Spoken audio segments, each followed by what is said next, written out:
how people show up is important.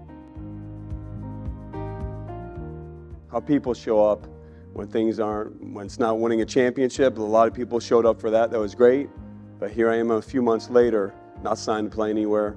I don't know what's going to happen. And those people in my life that showed up made a huge difference. Yeah.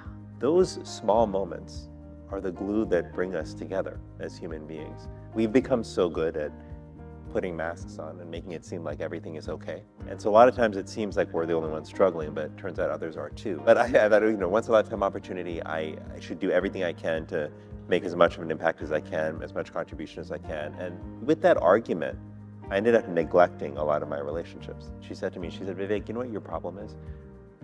She said, your problem is not that you don't have friends, it's that you're not experiencing friendship. I felt bad to ask them to be there for me when I hadn't exactly been there for them over the last couple of years. So what you've got to do is experience the latent friendships that exist in your life, but don't walk around thinking you don't have people that care about you.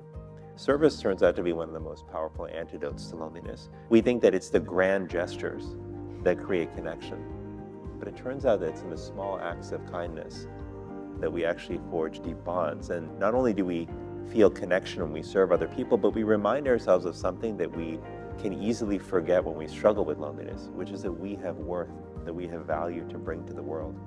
Because that's something that we lose. Loneliness over time can erode your self-esteem and your sense of self. It's a terrible feeling to have that makes it actually harder to reach out, but service can actually short circuit that downward spiral and forge really powerful, beautiful connections.